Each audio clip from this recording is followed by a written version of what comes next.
Well, hello, everybody, and welcome to another Mic Drop. I'm your host, Mike Davis, and I'm glad to be here with you. And this program is brought to you by Relax Formula. Relax Formula is an all-natural supplement to help you sleep, help you recover. Go to relaxformula.com, or check out the QR codes. There's one right there. Oh, look, there's my finger right there, or down here. Relaxformula.com. Check it out. Because if you work out all the time and you're looking for that good recovery, which is so important for any workout, you want to check it out. And if you're having trouble sleeping, this is an amazing sleep supplement that'll help you. It's all natural. There's all natural. And on top of that, it tastes really good. They took great effort in making sure that it tasted good. So it doesn't taste like medicine or anything like that. It tastes like a Kool-Aid or something. It's really good. So check it out so you can see what I'm talking about. Order yours today, relaxformula.com. Okay, let's get into it. Going over the scores for this past weekend, an exciting first round of the Brazilian National Championship, or Brasileirao, as they call it. And Internacional and Bahia started the weekend off with a great game. Internacional winning at home after trailing. And Internacional, again, showing that it could be a team to watch this season. Then the debutants, Criciúma and Juventude, met up in Criciúma, at Criciúma, I should say, and ended up in a tie. Bragantino went to Rio, played Fluminense, and surprisingly pulled off a tie there. That was a little bit of a surprise. Many people saying that Fluminense would have won that game. Conversely, São Paulo, who's usually very strong at home, lost 2-1 to Fortaleza. As a matter of fact, they haven't beaten Fortaleza in the last 9 times they've met. Fortaleza has either tied or won. So São Paulo has not beaten Fortaleza in 9 contests. Then we had on Sunday Corinthians and Atlético Mineiro in what became more of a UFC game, because there were 15 cards between yellows and reds distributed. Corinthians was a man up for most of the game and was unable to score. Atlético Mineiro holding on, getting a valuable 1 point on the road against Corinthians. Probably the most exciting game of the day was Atlético Paranaense beating Cuiabá 4-0.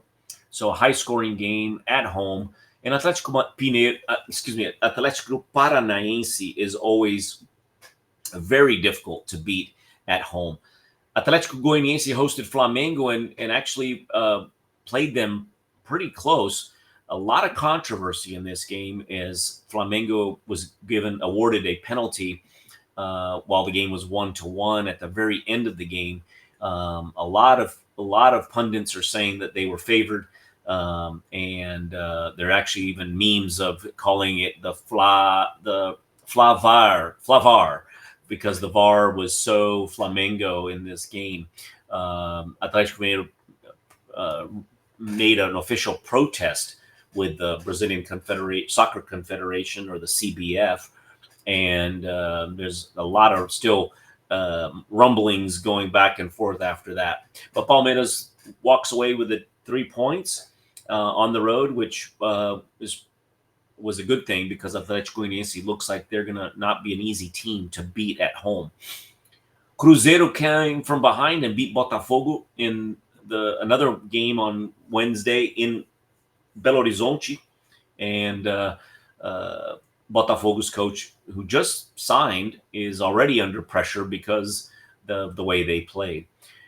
Palmeiras, one of the heavy favorites, went to Vitória and the Bahia, and went to Bahia to play, and played in Salvador, and pulled a 1-0 win, scoring early.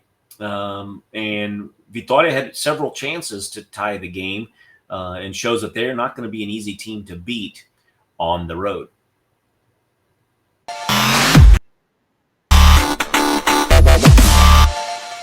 So let's go to the standings. I know it's early and it's only the first round, but here are the standings as of round 1. Atlético Paranaense, with that 4-win over the weekend, pulls into first place. Cruzeiro, Flamengo, and Fortaleza round out the top 4. Again, reminding you that yellow cards, red cards, and goal differentials are all aspects that will rank teams during the season.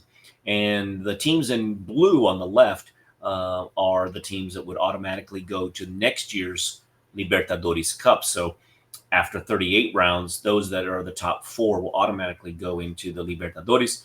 Those that are in the teal will have a chance to play a runoff game and getting into that. And those that are in green will be in the Sulamericana championship next year. So after Fortaleza, Vasco, and Internacional bring up those other 2 teams that could potentially, if it were ending today, go to the rematches. Palmeiras, Fluminense, Bragantino, and Criciúma all coming in the top 10. Let's go to here are the bottom 11 or bottom 10 of the rankings. Juventude and Corinthians and Atlético Mineiro all with 1 point. Again, here Corinthians and Atlético Mineiro played each other. They tied, but because Atlético Mineiro had several red cards, they ended up getting relegated 1 point position. Botafogo, Grêmio, and São Paulo all lost, all have 0 points. Well, all of the teams, but they, again, on goal differentials and cards, ended up 14th, 15th, and 16th. And those that are in red, Bahia, Atlético Goianiense, Vitória, and Cuiabá, if the tournament were to end today, would all be going to the relegation to the second division, what they call the Serie B.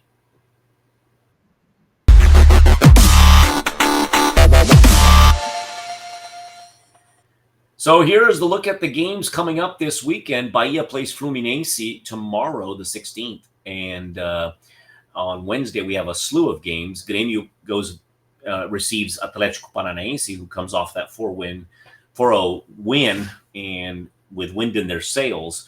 Bragantino will host Vasco. Atlético Mineiro will host Criciúma.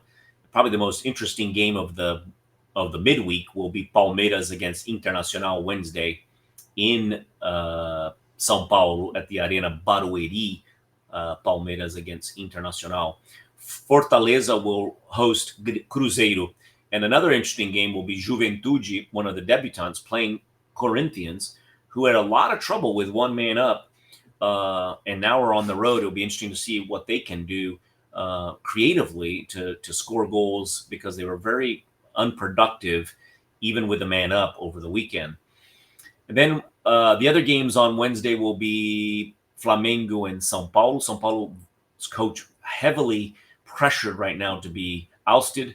A loss here for sure will probably result in him being fired. Flamengo comes off of that controversial game against Atlético Goianiense. Hosting São Paulo at the Maracanã on Thursday is probably the big game to watch as well, only because they're 2 powerhouses. They actually played the final of the Brazil Cup last year with São Paulo winning. So this could be an interesting game and interesting chance for the São Paulo coach to redeem himself and maybe keep his job. Botafogo will host Atlético Goianiense on Thursday, while Cuiabá and Vitória, the game was scheduled for Thursday, but has, due to travel arrangements for the South American Championships, Cuiabá and Vitória have been postponed to a later date.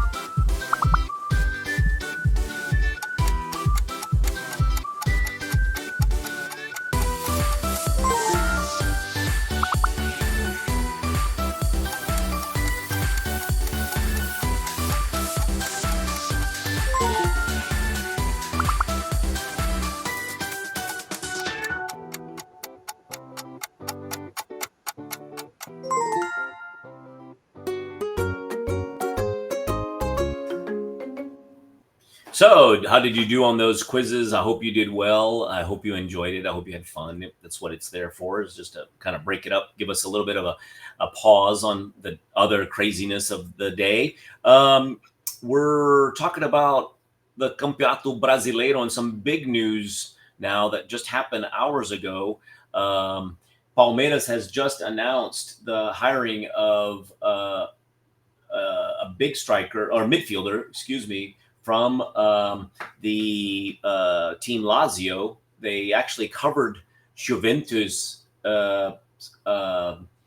offer for Felipe Anderson.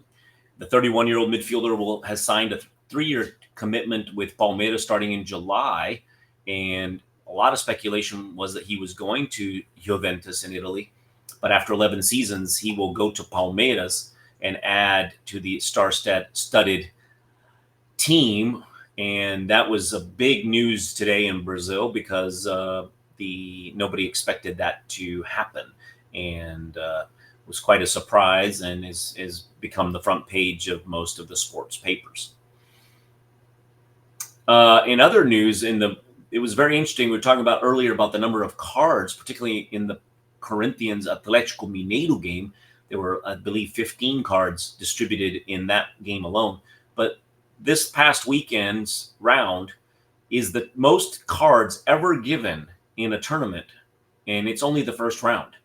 So it's surprised 78 cards were actually given out this weekend, which is quite surprising. And I think a lot of that has to do with the competitiveness. It becomes the teams are very evenly matched, and it's become very much a physical game. And the referees in this particular instance were calling a lot of things, and because of, if you already had a yellow card, you're getting a red. So a number of red cards were distributed, a lot of yellows, and I think a lot of tension was in the air in a lot of the games because starting from the very beginning, all the teams want to score points to avoid relegation down the road. So unlike other leagues, the League One, La Liga, the Calcio, or whatever, the Italian league, German Bundesliga, those usually have 2 or 3 teams that are the protagonists. And in Brazilian soccer, you have 7 to 11 teams that probably could potentially be the champion, and they're all fighting. Of course, there's always variances a little bit, but true contenders are probably between 7 and 11 teams, and anything is possible. So it'll be interesting to see how many cards actually get distributed in this edition, as we've already set a record in the first round. Well, that's it for today. We'll be back on Thursday with a roundup of the midweek games, and we hope that you we didn't give the midweek games. Before we go, let's give the midweek games. We have we did talk about the midweek games. So we'll be back on Thursday with a roundup of all of what happened this week, and any other news and information that might happen. We will bring it to you. Again, remember that this program is brought to you by Relax Formula. RelaxFormula.com. Right here, look. Relax Formula. Relax Formula. Go to that QR code or go to RelaxFormula.com. It's an all-natural supplement that you can take. It's perfect for if you have trouble sleeping at night. You got to try this. If you have muscle fatigue, if you're always tired, this is a product that can really help your body recover. A lot of athletes, a lot of professional athletes and ex-athletes, people that are working out all the time, that are in high energy activities and working out every day, they use Relax Formula as a way to regenerate, recoup, and recover. And we know that recovery is such a big part of the workout regimen. So check it out, relaxformula.com. Go to relaxformula.com, and I'm telling you, it tastes amazing. All right, that's all the time we have for today. Thank you so much. I'm Mike Davis, and this is the Mic Drop.